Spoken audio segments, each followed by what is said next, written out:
No cześć, witajcie w kolejnym odcinku z serii Rozbudowa makiety. Długo nie było odcinka z tej serii, a to dlatego, że chciałem właśnie najpierw zabudować tło. Jak widzicie, po tej stronie makiety tło już jest dokończone. Ja szybciutko rzucę taką panoramę na całość z tej strony tego tła i zajmujemy się już tematem rozbudowy. Słuchajcie, dlaczego wcześniej nie było szutrowania? Ano dlatego, że najpierw chciałem zrobić faktycznie to tło, dokończyć, a następnie muszę się teraz zająć aranżacją tej przestrzeni. Muszę sobie to jakoś zaplanować, rozrysować, porozkładać, żebym mógł pod wystrój wymodelować teren. I dopiero jak wymodeluję cały teren, zaraz pokażę, z czego to będę robił i jakie będą przymiarki. Zaraz sobie to fajnie pokażemy, moją koncepcję. Oczywiście, która pewnie będzie się zmieniać w trakcie. I dopiero później, jak będę miał już przyklejone rzeźby terenów, dopiero zajmę się szutrowaniem. Jeśli chodzi o modelowanie terenu, to jak wiecie, teren modeluję na swojej makiecie głównie styrodurem. Tutaj mam taki styrodur, mam troszeczkę ścinków, zobaczcie, sporo tego jest. Postaram się to wykorzystać. Tu mam takie ścinki gotowe, tu są na przykład takie skały, które kiedyś tam testowałem, malowałem sobie na nich, cieniowałem, różne rzeczy z tym robiłem. To akurat nie zostało nigdy użyte na makiecie, bo jak widzicie, jest teraz zamontowane coś innego. Tutaj mam sporo takich właśnie klocuszków. Ja sobie to wszystko spróbuję wykorzystać, dopasować. Oprócz tego dysponuję jeszcze takimi grubszymi kawałkami. No i taką płytą. To jest płyta 2 cm. Ja z niej robię właśnie takie niskie rzeźby terenu, ewentualnie wykorzystuję także do tworzenia ładunków do wagonów, bo ta grubość 2 cm bardzo fajnie poddaje się obróbce. Można to fajnie szlifować, docinać, przycinać, malować. Fajnie to wszystko wychodzi. Więc jeśli chodzi o tą część na zakończeniu bocznic, taki mam pomysł, koncepcję, żeby to zrobić w ten sposób, że tutaj zamontuję sobie taką ścianę oporową. Ona będzie od początku do końca leciała. Następnie tam w tym samym rogu chciałem sobie zabudować coś w rodzaju platformy. Oczywiście to będą inne fragmenty, zupełnie inaczej wyrzeźbione, wycięte w całości. Najprawdopodobniej to będzie. Teraz tylko tak przymierzam z takich klocków, żeby to tak koncepcyjnie, wizualnie złapać tylko. Tutaj dalej sobie pociągniemy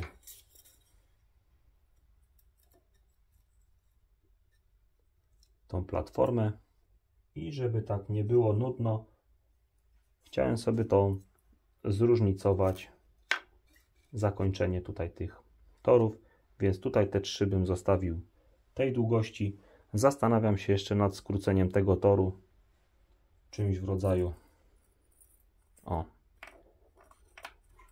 coś takiego, żeby tak troszeczkę było ciekawiej i żeby tutaj jakoś tak się zbliżyć tutaj do tej krawędzi, tak jakoś w sposób bardziej płynny. No jeśli chodzi o zróżnicowanie, dalej bym położył na przykład taki fragment, gdzież on tu jest, o tyle, i ta jedna bocznica kończyłaby się już tu, druga tu, 2 tu, 5 tu i już by to wyglądało tak troszeczkę ciekawiej, nie byłoby tak nudno, bardziej byłoby to zróżnicowane. Tutaj powiedzmy, że sobie ułożę dalej tą platformę. Jeszcze jeden fragment. Tutaj może kawałeczek dalej. No i tutaj byłby oczywiście jakiś płynny zjazd z tej platformy.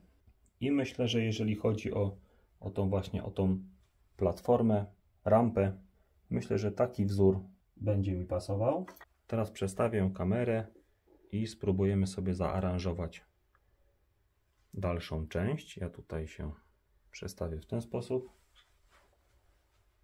I tutaj wykonałem takie budynki, takie coś ala opuszczone właśnie budynki magazynowe. Mogliście je widzieć na filmach, one już są od dawna na makiecie, ale tak tutaj po prostu stoją, no bo gdzie mają stać. Więc tutaj proponuję taki budynek. Tutaj mam taki kolejny budynek, prawie że identyczny. I jeszcze jest trzeci podobny budynek, który planowałem ustawić mniej więcej w tym miejscu. Aczkolwiek on teraz jest troszeczkę wyżej niż poprzednie, bo stoi na tej właśnie rampie. I nie bardzo mi się to podoba. Muszę się nad tym jeszcze zastanowić. Kwestia usytuowania lewo-prawo tego budynku, no to już jest naprawdę zależy jak wyjdzie. Zobaczymy, jak mi to będzie się komponowało z całą resztą, jak już przykleję tą platformę. Jeśli chodzi o te budynki, no to mniej więcej w takim odstępie chyba je ustawię. Między budynki mogę sobie wsadzić taką trawę, umieścić. Tak wizualnie. To jest trawa, którą wycinałem, jak musiałem się rozgałęzić z makiety. Nie wyrzucałem tego, żeby tak wizualnie można było sobie gdzieś to potem przymierzyć. Nie wyrzucałem tego. O, tutaj jest taki kawałek trawy. Pewnie będzie inna trawa, albo w ogóle nie będzie w tym miejscu trawy. Zobaczymy, jak się to koncepcyjnie dalej rozwinie. Oczywiście wszędzie tutaj będą zamontowane lampy. Takie same jak są w tej części z kopalnią, co mogliście widzieć. Więc będzie tutaj też wszystko oświetlone.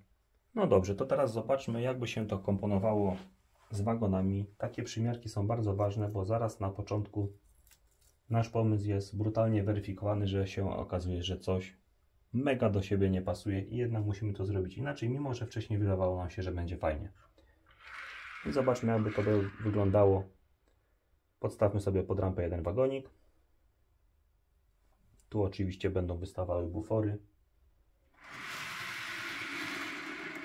Dostawmy sobie drugą część i zobaczmy, jak to wygląda. No myślę, że wygląda fajnie, ciekawiej niż jakby było wszystko ustawione idealnie jak od linijki. Jest na pewno według mnie ciekawiej. Tak mogłoby zostać. Na tą chwilę oczywiście, tak jak mówię, to jest taka koncepcja luźna. Pewnie detale się jeszcze zmienią, ale główna koncepcja zostanie. Przemyślałem ją parę razy. Ale jak wiecie, główną makietę też przemyślałem parę razy i skończyło się na 59 pomyśle, więc nie mówię, że się coś nie wydarzy innego jeszcze zupełnie. Tak wyglądają te budyneczki tutaj ustawione. Na razie mało ciekawie, bo nie ma tego wystroju. Nie wiem, czy te budynki powinienem tak bardziej zsunąć. Może tak. Może jakieś drzewo pomiędzy nie wsadzić. Spróbujmy coś dodać. Mam tutaj wykonanych kilka drzewek. Niestety nie wszystkie są z nóżkami, ale spróbujmy coś zaaranżować. O, ten jest na przykład bez nóżek, to spróbujmy drzewo wsadzić. O, tak powiedzmy. To są nowo robione drzewka, to są troszeczkę innej jakości drzewka. Powinny być lepsze. Muszę je tylko wymodelować, bo mi się troszeczkę pogniotły, ale to jest oczywiście detal. Tutaj mam kolejne drzewko bez nóżki, więc powiedzmy, że także ja muszę po prostu je uformować, te drzewka na nowo. Zobaczcie, bo jak je trzymam w pudełeczku, to one mi się delikatnie zniekształcają. To są drzewka, które są robione własnoręcznie. Widzieliście filmik w slajdach, gdzie właśnie na czołówce, na miniaturze tego filmu właśnie są te drzewka. Już są sporo lepszej jakości, mi się wydaje, niż te, które są na makiecie do tej pory, więc no tu może na rampie to może przesadziłem, ale powiedzmy, że tutaj gdzieś takie drzewko sobie umieścimy. Jest też kilka drzewek stojących. To jest jedno z nich. Oczywiście także do uformowania. To jest stojące. No i została mi jeszcze część tutaj ten róg. No i z tym rogiem no to jest naprawdę zabawa, ponieważ w tym rogu, zobaczcie, mam tutaj rewizję. I tutaj muszę coś takiego wymyśleć, żeby do tej rewizji mieć dostęp, a jednocześnie to jakoś fajnie zabudować. Rewizję zrobiłem w tym miejscu, ponieważ wcześniej nie myślałem o tym, żeby rozbudowywać makietę, więc troszeczkę sobie teraz strzeliłem w kolano. Ale i to się da jakoś obejść. Tutaj mam taki fajny budyneczek, który też mogliście widzieć. Taką hutę. Budyneczek jest też ręcznie przeze mnie wykonany. Fajnie brama, dach, komin jest. I ten budynek w zamyśle początkowo ma stać właśnie w tym miejscu, tak mniej więcej po skosie, a do niego jest dorobiony z rury, z rurki zwykłej PCV. Troszeczkę to jest styrodur, to są patyczki do szaszłyków i to ma w ten sposób przylegać tutaj do tej rury. Jeżeli chodzi o wyciąganie tej rewizji, no to jest kłopot, ponieważ ja muszę tą rewizję delikatnie wysuwać. No powiedzmy, że ten budynek nie będę miał przymocowany na stałe, bo żaden budynek u mnie na makiecie nie jest przymocowany, choćby po to, że jakbym musiał wymienić listwę lodową od spodu, to nie chciałbym przy okazji psuć całej makiety, czy też otoczenia budynku, żeby potem to wszystko przymocować, a tak to sobie odpinam kabel od spodu, wyciągam budynek i na warsztat, i naprawa, i potem odstawiam w miejsce, więc powiedzmy, że ten budynek bym sobie odsunął i tutaj delikatnie wysuwam i do góry i już jest rewizja odsłonięta. Ale jest jeszcze jeden kłopot. Kłopot polega na tym, że tutaj po oderwaniu tej listwy tutaj, co była przymocowana pierwotnie, tu leciała ta czerwona listwa wcześniej, jak nie było makiety. Teraz powstała mi taka brzydka dziura i to muszę zastawić. I to muszę zrobić w taki sprytny sposób, żeby ta szczelina tutaj była jak najmniejsza, ale na tyle duża, żebym ja mógł swobodnie sobie wysunąć tą rewizję, powiedzmy nawet łapiąc za te choinki, albo zrobię sobie gdzieś tutaj jakiś taki uchwyt sobie może tutaj wbiję gdzieś tak za choinką, techniczny, żeby mógł to spokojnie złapać, unieść i wysunąć. No i po wsunięciu budyneczek bym sobie dosunął na miejsce i już. Jednak tam sporadycznie sięgam głównie tylko po to, żeby wyczyścić tory, więc nie ma jakiegoś kłopotu, że mi się tam wykolejają wagony, ja muszę ciągle tam sięgać. Zresztą od spodu na makiecie jest jeszcze druga rewizja, którą się też mogę posiłkować, więc nie wygląda to najgorzej. Jeszcze ten budynek jeszcze inaczej stoi. Tak powinien mniej więcej stać. O. No i teraz jest jeszcze jedna kwestia dokończenia właśnie tutaj tej części przy torach, wzdłuż torów. Do tego celu najprawdopodobniej użyję właśnie tych starych skał, które kiedyś próbowałem. One są tak wyrzeźbione w podobny sposób. Tak sobie zakładałem, sobie przestawię troszeczkę kamerę, zakładałem sobie pierwotnie, że właśnie te skały tutaj jakoś tak wykorzystam. O, zobaczcie, to jest podobny wzór. Wystarczy, żebym je tylko tak jakoś obciął i delikatnie tu wsunął tak na wysokość i będę miał mniej więcej zachowaną tą samą strukturę. Tutaj z tym bym pewnie zrobił to samo, pociąłbym to jakoś na paski, obniżył, poszerzył, a dalej to doszlifował taki kawałek, to nie ma problemu. O, tu mam jeszcze taki kawałek skałki robionej, więc to bym jakoś pewnie podcinał, uformował, potem wszystko połączę sobie akrylem białym, bo tak robię, on jest taki plastyczny, fajnie się go też maluje, też daje takie fajne chropowate nierówności. Słuchajcie, no i zostaje nam tutaj jeszcze ten rejon, ta wysepka. Wcześniej planowałem zrobić z niej taki pagórek, jak jest tutaj zrobiony. Tak gładziutko się wznosi i zrównuje się z tą listwą, ale stwierdziłem, że w tym miejscu postawię sobie coś a la stróżówki i skonstruowałem taki budyneczek. Nie wiem, czy będzie dobrze widać, taki z narzędziami. Spróbuję go oświetlić, chociaż jest malutki w środku, ale spróbuję to jakoś umieścić, tą taśmę LEDową, i będę musiał tutaj wrzucić niezły opór, dosyć duży opór, żeby z tego się nie zrobiła latarnia morska, tylko żeby był taki delikatny półmrok, albo może, nie wiem, markerem. Jakoś to będę musiał przyciemnić. I postawić tutaj taką stróżówkę, tu przy torach. Oczywiście jakąś dróżkę tutaj stworzyć. No to coś tutaj, jeżeli chodzi o ścieżki, to jeszcze aranżacji dokładnej nie mam. Także na końcu zostanie mi jeszcze zamontowanie tutaj tarczy manewrowej karzełkowej. Zrobię jedną ogólną tarczę. Nie będę do każdej zwrotnicy dorabiał osobno, tylko jedną zrobię i połączymy sobie tutaj nie z tą zwrotnicą, tylko połączymy sobie tą tarczą manewrową z tą zwrotnicą, podłączymy sobie podstyki polaryzacyjne i zmiana zwrotnicy spowoduje nam zmianę sygnału na karzełku i to będzie takie zautomatyzowanie delikatne. No jeżeli chodzi o całość, ja może troszeczkę to posprzątam, zabiorę to, co niepotrzebne.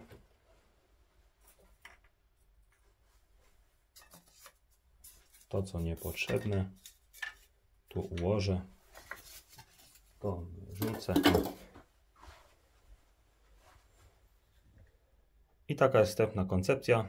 Oczywiście tych drzewek będzie więcej, będzie trawa, będzie shooter dosypany. Coś takiego spróbujemy sobie tutaj zmontować. Dojdą jeszcze oczywiście lampy, oświetlenia budynków.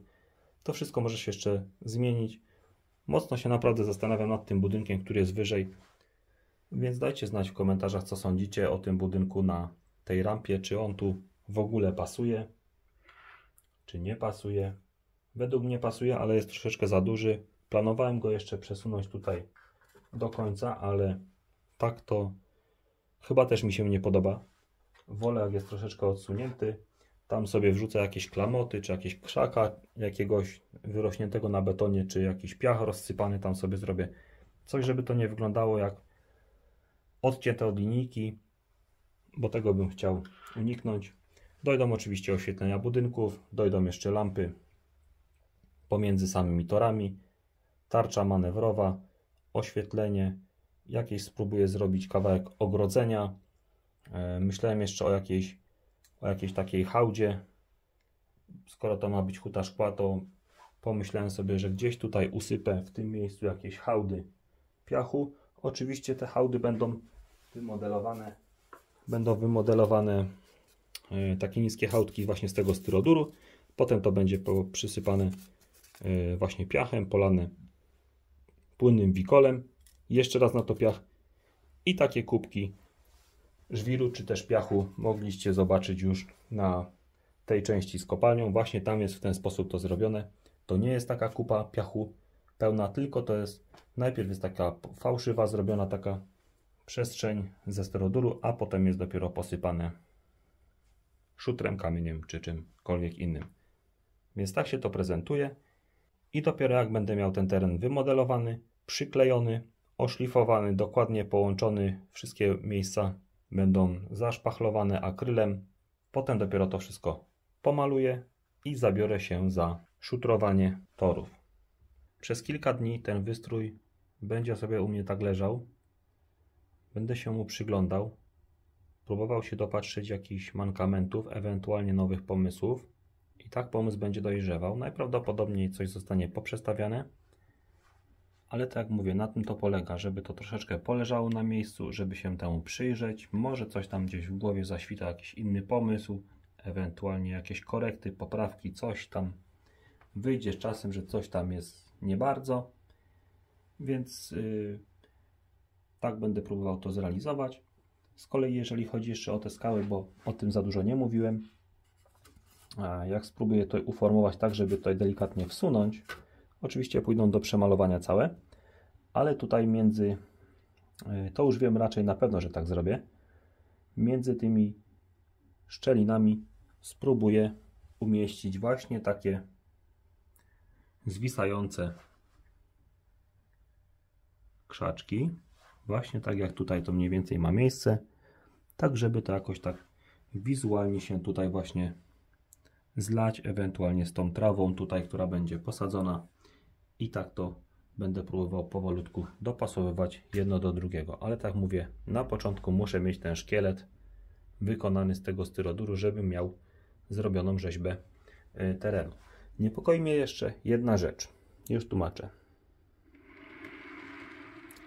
Ten budynek jakoś mi się wizualnie tutaj nie komponuje. To odcięcie tutaj, te takie schody. Jeżeli chodzi o tory, ok, ale nie komponuje mi się to tutaj z tym budynkiem. Bardziej mi pasuje, żeby ten budynek nawet był gdzieś w tym miejscu, niż żeby on był tak, że jest naprzeciwko właśnie tych dziur. Tutaj tych schodków takich powycinanych. Więc może coś takiego. No tak jak mówię, musi to troszeczkę poleżeć. Ta myśl musi dojrzeć.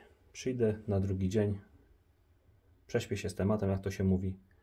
I być może coś nowego się z tego wyczaruje. A wy napiszcie mi w komentarzach, jak macie jakieś pomysły odnośnie aranżacji. Co myślicie właśnie o tym budynku? Czy on tu w ogóle pasuje, czy nie jest za duży, bo mam trochę z nim problem. Nie wiem, czy on powinien być tu, czy bliżej, czy nawet do samego końca. Aczkolwiek sam koniec mi nie pasuje za bardzo, bo będzie to takie, wyglądało jakby było odcięte. A tak to ja sobie tu zagospodaruję, coś sobie tam wysypę, jakiś żwirek, czy jakieś zarośla sobie posadzę i będzie to już na pewno przyjemniej wyglądało. Na razie sobie zostawię tak. Oczywiście tutaj drzewka też będę próbował gdzieś wcisnąć jeszcze, więc myślę, że będzie tych drzewek troszeczkę więcej tego zielonego zrobimy. Tu się właśnie też zastanawiam nad tą chałutką, czy tutaj nie zrobić zielonego i tylko ewentualnie ścieżki. Nie poprowadzić do tego budynku pomiędzy torami, tak po skosie jakoś wysypać z piachu. No zobaczymy, no tak naprawdę mówię, wszystko jest jeszcze do zmodernizowania. No i słuchajcie, jeszcze taka mała uwaga odnośnie modelowania terenu. Jak ustrzec się przed sytuacją, gdzie nasz tabor zahacza o wystrój? Otóż sprawa jest banalnie prosta. Można to zrobić tak, jak to się mówi, na chłopski rozum. Ja robię to w ten sposób. Przestawię sobie najpierw kamerę, żeby wam lepiej to pokazać. Biorę sobie taki flamaster dosyć gruby, dostawiam do boku wagonu i jadę taką kreskę. Zobaczcie, widzicie? I tak jeszcze mam tutaj troszeczkę miejsca, bo miejsce, w którym flamaster rysuje, jest i tak jeszcze oddalone od krawędzi jakieś pół centymetra, więc mam zapas. Spokojnie sobie jadę taką kreseczkę i wiem, że ten obrys, który tutaj narysowałem, już nie jest dotykany poprzez wagon. Zobaczcie, jak to wygląda.